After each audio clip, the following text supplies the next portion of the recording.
देखिए, सरकार को हमारी मांगों पर विचार करते हुए जरूर सुनना चाहिए, क्योंकि पूरे राजस्थान में केवल न्याय विभाग है जहां ये लागू नहीं हुआ है, सब जगह हो गया है। 18 तारीख से हम सामूहिक अवकाश पर यहाँ बैठे हुए हैं। हम तो सरकार से यही हाथ जोड़कर प्रार्थना करते हैं, निवेदन करते हैं कि साहब जो हमारी जायज मांग है आप उस जायज मांग को लागू कर दो, हम तो दूसरे दिन कोर्ट में चले जाएंगे।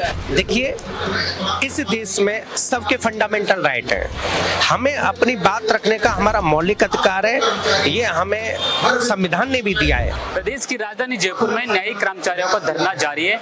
आज इस धरने को 10 दिन बीत चुके हैं, लेकिन हाईकोर्ट के द्वारा और सरकार के द्वारा इनकी जो कैडर पुनर्गठन की मांग है वो लंबित है, इनकी मांग नहीं सुनी जा रही है।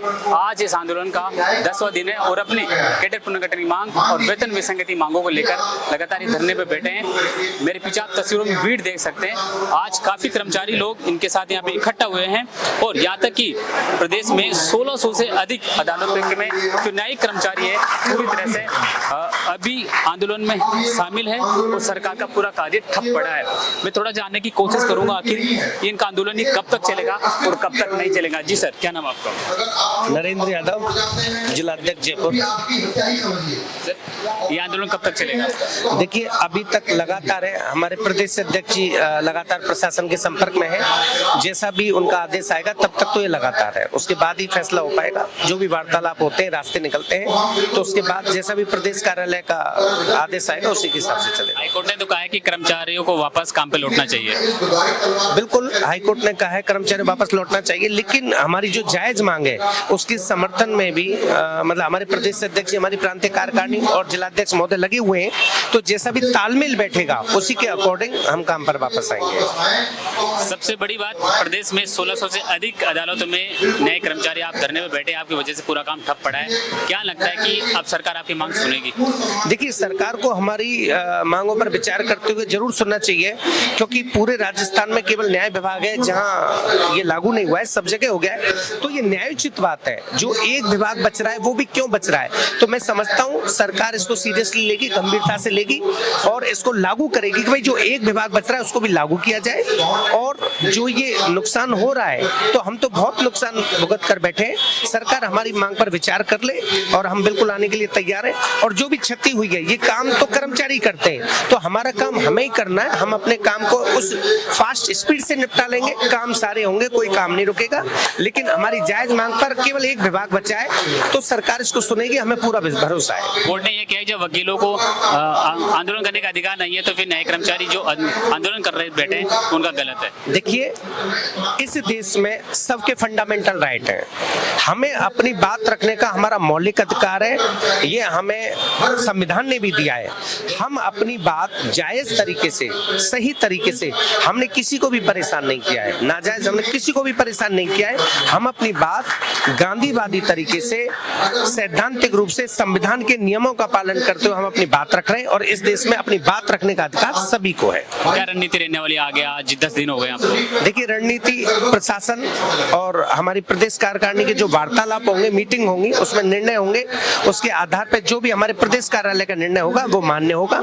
जैसा भी आदेश आएगा हमें वो स्वीकार है। लेकिन न्यायिक कर्मचारी सरकार से उम्मीद लगा के बैठे कि 10 दिन हो गया आज इनके धरने को, सरकार सुनने का नाम नहीं ले रही। अगर सरकार इनकी मांगों पर विचार कर लेती है तो आज ये धरना समाप्त कर दिया जाएगा।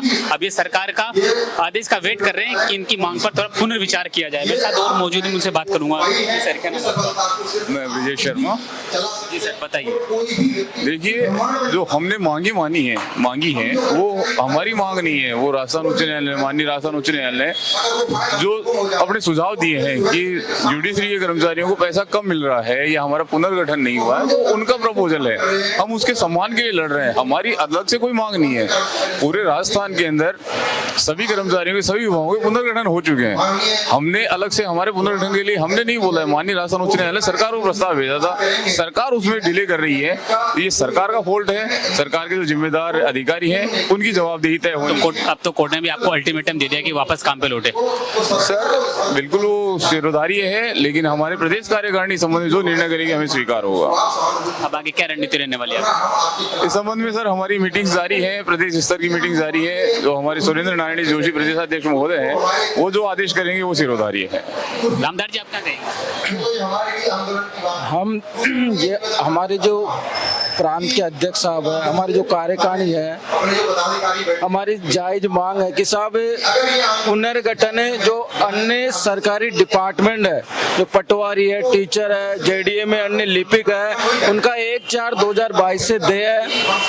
राजस्थान उच्च न्यायालय ने 2023 से हमारा प्रपोजल बनाकर प्रदेश सरकार को भेजा हुआ है।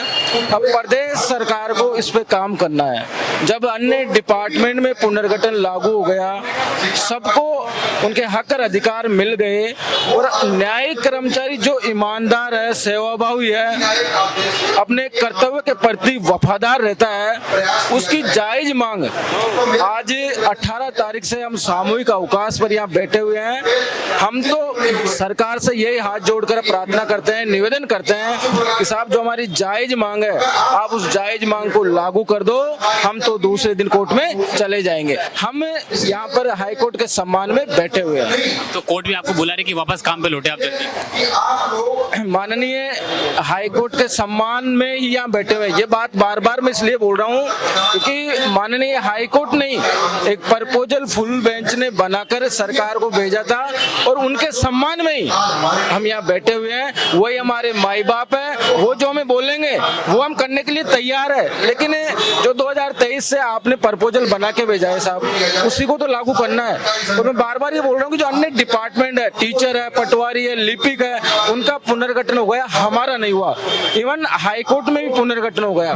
जो अधीनस्थ न्यायालय है, उन अधीनस्थ न्यायालयों का पुनर्गठन नहीं हुआ और अधीनस्थ न्यायालय अपने मांगों के लिए सामूहिक अवकाश पर बैठे हुए हैं। क्या रणनीति रहेगी? हमारी प्लानिंग यही है कि साहब हम हमारे हक और अधिकारों के लिए यहाँ बैठे हुए हैं।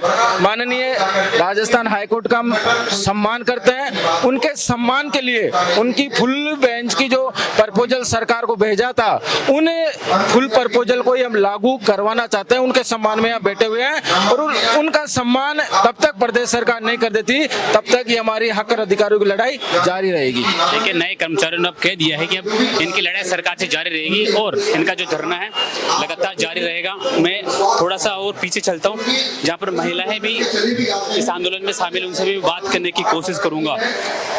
सरकार आज 10 दिन हो गए इनको धरने पे बैठे हुए, सरकार इनकी मांगे नहीं मान रही है। लेकिन सबसे बड़ा सवाल, क्या आप सरकार इनकी मांग सुनने जा रही है? थोड़ा सा महिलाएं में उनसे भी जानने की कोशिश करूंगा। क्या नाम आपका? लीला नाम है सर। इस आंदोलन के बारे में बताइए, क्या मांगे आप? सर, एक कैटेगरी की मांग है और कोई मांग नहीं है। बस एक जो सब लोगों की मांग है वही डिपेंड करता है कि बस सरकार से इतना ही तो मांग रहे हैं कि बस जो सबको मिल चुका वो हमें भी दे दे बस। तो हाई कोर्ट ने कहा है कि वापस काम पे लौटे आप? सर, संगठन के साथ है, हाई कोर्ट का मान हम सब लोग रख रहे हैं, मना नहीं कर रहे हैं। लेकिन सरकार ने जो किया है बस उसी पे अटे हुए हैं, बाकी और कोई लेना देना नहीं है।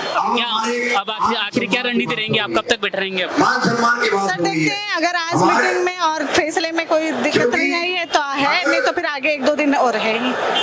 चलिए, नए कर्मचारियों की ये धरना लगातार जारी रहेगा।